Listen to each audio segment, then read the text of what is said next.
Tout nos cœurs brûle de cette espérance du retour de notre Sauveur. Différents faits divers nous interpellent et nous incitent à la réflexion. Ils annoncent un événement imminent et d'une grande importance. Mais comment l'analyser? En écoutant Jean-Claude qui, à la lumière de la Bible, t'accompagnera et te permettra d'être prête, d'être prêt pour le retour de Jésus. Note que les éditions spéciales sont disponibles sur YouTube. Quelle est la réponse 2? Le 2, c'est le chiffre. Je te salue fraternellement en Jésus-Christ, le Sauveur du monde. C'est Jean-Claude qui partage avec toi cette nouvelle série qui s'intitule « Découvrir la vérité ». Marco et Jean-Claude, tes deux amis. Oui, nous sommes tes amis. Tu ne le savais pas? Mais Jésus, notre grand frère, qu'a-t-il dit? Vous êtes mes amis si vous faites ce que je vous commande. Alors nous sommes tes amis aussi. Nous sommes très heureux de te retrouver encore aujourd'hui afin de partager avec toi simplement le récit biblique. Nous avons vu, rappelle-toi, comment Siméon et Lévi dirent à leur père Jacob, « Traitera-t-on notre sœur comme une prostituée ?» Ils ont été tués plein d'hommes innocents qui n'ont rien fait. Des hommes qui ont des histoires, leur histoire, qui ont fondé leur famille, qui ont des enfants, et en un laps de temps très court, ont perdu la vie. Pourquoi? Savent-ils pourquoi ils sont morts? Même pas. Imagine ces femmes qui se retrouvent seules, sans époux. Ces enfants qui ne reverront plus leur papa. Imagine. Pourquoi je te présente ce tableau? C'est pour que tu prennes conscience, afin que tu ne laisses pas la colère s'emparer de ta personne. Ne cherche pas à te venger. Ne fais pas cela. Car ta vengeance peut détruire des vies innocentes. C'est surtout cela. La peur de Jacob, c'est ce que nous voyons aujourd'hui. Juste avant, prions. Seigneur, à travers la déclaration de Jacob, nous voyons sa peur. Merci, cet esprit, de nous aider à comprendre. Merci de nous inculquer ce que nous devons faire quand rien ne va. Cette grâce, nous te la demandons au nom de Jésus et pour ta gloire éternelle. Amen. Voici Jacob, désemparé. Alors nous allons relire, parce que c'est intéressant, le verset dans Genèse 34, verset 30. Alors Jacob dit à Siméon et à Lévi, « Vous me troublez en me rendant odieux aux habitants du pays, aux Cananéens et aux Phéréziens.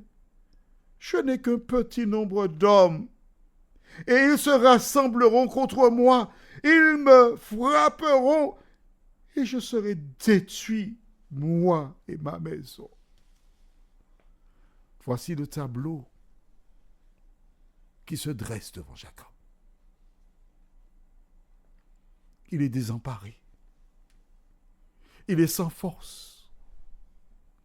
Il n'a pas de solution pour s'en sortir. Toi, Tu comptais sur un amant qui est parti, t'a laissé. Tu n'as pas les moyens pour payer l'appartement. Tu as des enfants. Tu ne travailles pas. Que feras-tu? Ton épouse est partie. Et tu sens que tu deviens fou parce que j'ai pas de solution. Il n'y a aucune solution. Le psychologue t'a déjà parlé, mais tu ne trouves pas de solution. Exactement comme Jacob. Que faire? Les larmes lui montent aux yeux. Les autres frères qui sont là, qui entendent et qui comprennent les propos de leur père, réfléchissent. Comment ferons-nous pour nous en sortir? Il n'y a pas de solution. Et tandis qu'ils sont en train de réfléchir, tandis qu'ils sont en train de chercher des solutions humaines, tandis qu'ils perçoivent déjà leurs cadavres qui seront installés à la face du soleil et des charognards viendront les manger parce qu'on ne va pas enterrer leurs dépouilles. Soudain, nous lisons dans Genèse 35, verset 1, Dieu dit à Jacob, lève-toi, monte à Béthel et demeure-y. Là, tu dresseras un autel au Dieu qui t'apparut lorsque tu fuyais Ésaü, ton frère. Aïe, aïe, aïe, Seigneur, tu es là. Oui. Et voici le Jacob qui un instant plus tôt était désemparé. Le Jacob qui un instant plus tôt ne voyait pas de solution.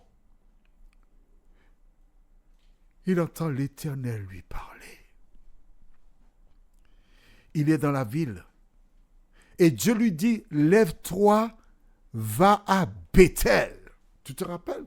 Je t'avais expliqué ce qu'était Béthel. Et là, tu dresseras un autel.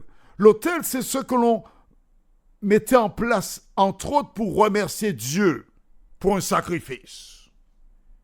Mais si Dieu me dit, lève-toi, va à Béthel, ça veut dire que je peux sortir d'ici, personne ne m'attaquera, j'arriverai sain et sauf à Béthel, et je pourrai offrir un autel, donc je n'ai rien à craindre. Toi qui m'écoutes là, pourquoi as-tu peur? Dis-moi, si tu crois en Dieu, pourquoi es-tu anxieuse ou anxieux? Pourquoi crains-tu? Jacob te laisse un bel exemple. La peur s'était emparée de lui. Il ne s'est même pas tourné vers Dieu pour dire, Seigneur, je suis en difficulté. Pourtant, il savait, car certainement sa mère lui avait dit la prophétie qui avait été annoncée le concernant. Pourquoi a-t-il perdu pied? Pourquoi était-il dans cet état? Il était en train de grandir spirituellement. Vois-tu, lorsque tu acceptes Jésus pour sauveur personnel, c'est progressivement que tu avances avec lui. Cela s'appelle la sanctification. Cela prend du temps. Mais un jour, tu arriveras à la perfection. Alors pour celles et ceux qui ne savent pas ce qu'est Béthel, nous retournons au livre de Genèse, chapitre 28. Tu as bien vu que la fin du chapitre, du verset 1 de Genèse 35 déclare « Au Dieu qui t'apparut lorsque tu fuyais Ésaü ton frère. » Que s'était-il passé? Il avait donc supplanté son frère Ésaü et récupéré la bénédiction qui devait revenir à ce dernier. Et Ésaü avait déclaré « Je vais tuer Jacob ». Il avait pris la fuite sur recommandation de son père Isaac et sa mère. Fatigué, s'était couché quelque part. Et que s'est-il passé? Lisons dans Genèse chapitre 28, versets 11 et suivants. Il arriva dans un lieu où il passa la nuit, car le soleil était couché. Il y prit une pierre dont il fit son chevet, et il se coucha dans ce lieu-là. Il eut un songe, et voici une échelle était appuyée sur la terre, et son sommet touchait au ciel, et voici les anges de Dieu montaient et descendaient par cette échelle. Et voici l'Éternel se tenait au-dessus d'elle, et il dit, « Je suis l'Éternel, le Dieu d'Abraham, ton père, et le Dieu d'Isaac. La terre sur laquelle tu es couché, je la donnerai à toi et à ta postérité. Ta postérité sera comme la poussière de la terre. Tu t'étendras à l'Occident et à l'Orient, au septentrion et au midi, et toutes les familles de la terre seront bénies en toi et en ta postérité. Voici, je suis avec toi. Je te garderai partout où tu iras, et je te ramènerai dans ce pays, car je ne t'abandonnerai point, que je n'ai exécuté ce que je te dis. » Jacob s'éveilla de son sommeil, et il dit, « Certainement, l'Éternel est en ce lieu, et moi je ne le savais pas. » Il eut peur et dit, « Que ce lieu est redoutable. C'est ici la maison de Dieu, c'est ici la porte des cieux. » Et Jacob se leva de bon matin. Il prit la pierre dont il avait fait son chevet, et la dressa pour monument, et il versa de l'huile sur son sommet. Il donna à ce lieu le nom de Béthel, mais la ville s'appelait auparavant Luz. Voilà. Voilà le lieu où Dieu dit à Jacob, « Rends-toi là. » Prions. Seigneur, merci pour Béthel. Au nom de Jésus. Amen.